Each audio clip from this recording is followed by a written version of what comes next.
So the digital AC voltmeter, which I was speaking about earlier in my video, is this right here. This cost me about $9 on Amazon. And what it does is bring you over here, plug it into the house. Give me a minute. Plug it in the house.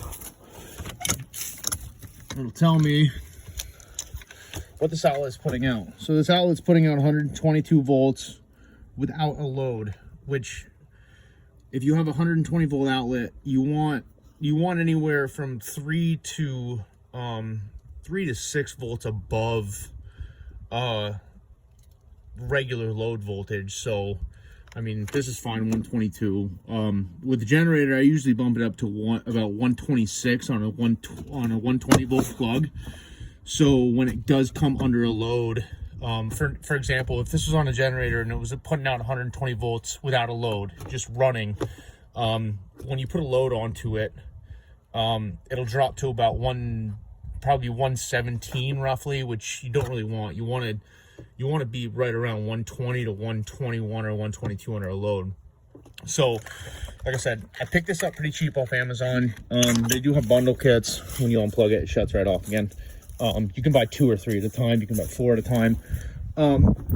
So what did I bought this so I could adjust my AVR. So when you put a new AVR in, they come preset, and they're usually about roughly 4 to 6 volts lower than what an AVR puts out.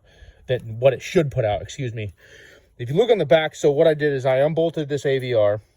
This is the new one I installed.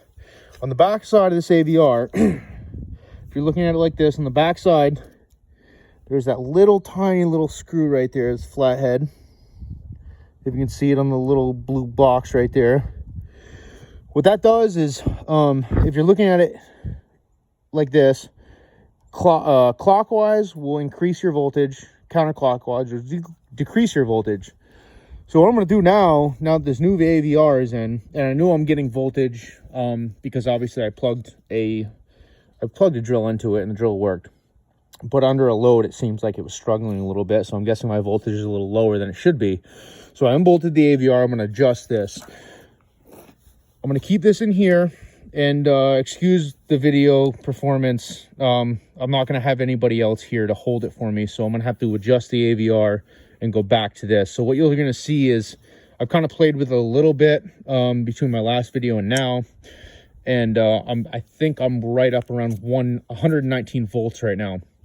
So I'm going to start the generator. I'm going to adjust the AVR. I'll start the generator. I'll show you what my voltage is, and I'm going to adjust the AVR clockwise to bring my voltage up. So here we go.